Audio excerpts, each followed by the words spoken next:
Assalamualaikum warahmatullahi wabarakatuh.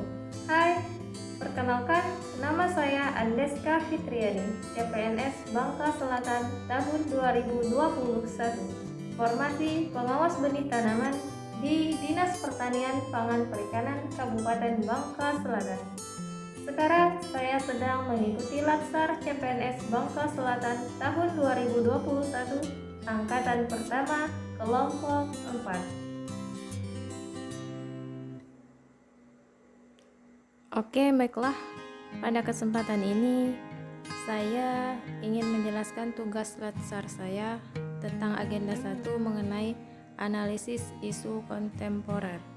Di sini, saya akan menjelaskan materi mengenai analisis isu kontemporer serta identifikasi isu di tempat saya kerja. Tugas ini diberikan oleh WI saya, yaitu Ibu Siti Zuraidah, MPD. Apa sih isu kontemporer itu?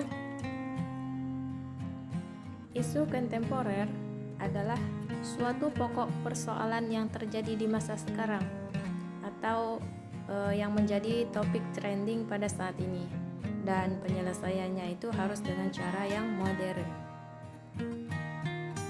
Nah, mengapa sih ASN itu perlu mengetahui isu kontemporer?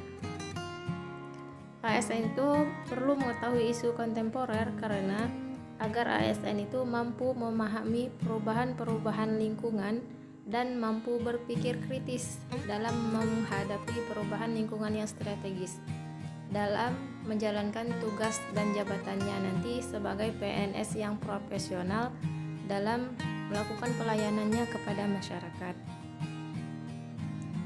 Nah, contoh isu kontemporer yang ada di Indonesia saat itu yaitu ada beberapa contoh, namun di sini saya hanya menjelaskan 3 contoh isu kontemporer yang ada di Indonesia saat ini. Yang pertama yaitu korupsi. Korupsi ini sangat berpengaruh buruk terhadap pembangunan dan kesejahteraan masyarakat. Korupsi ini berdampak menghancurkan tatanan bidang kehidupan masyarakat, berbangsa, dan bernegara, mulai dari bidang sosial budaya, ekonomi, serta psikologi masyarakat.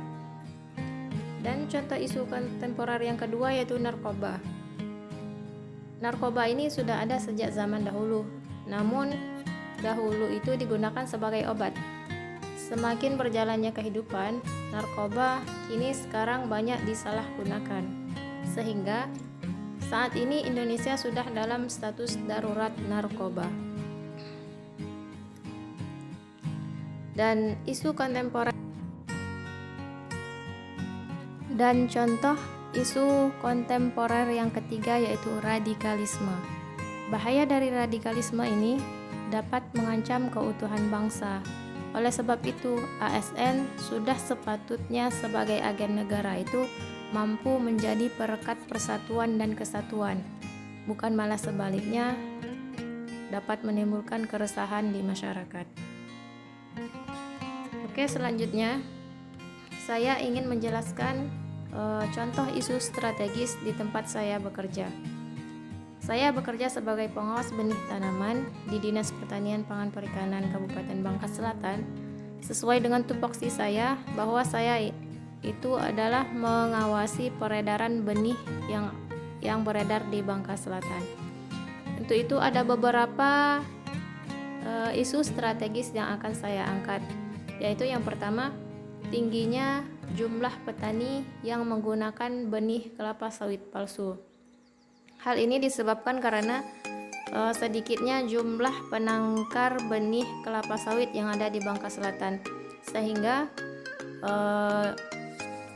jumlah benih unggul yang ada di Bangka Selatan itu juga sedikit. Karena itu banyak petani yang masih menggunakan bibit kelapa sawit palsu.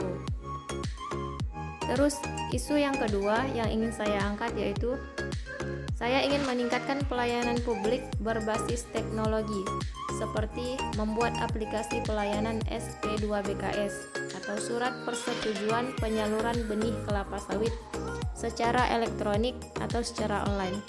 Di sini tujuannya yaitu untuk memudahkan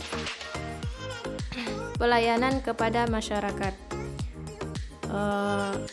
Ada beberapa masyarakat yang ingin mengurus surat SP2 BKS, namun dikarenakan karena tempatnya jauh, dapat dengan mudah mengurus surat SP2 BKS ini secara online ataupun secara elektronik.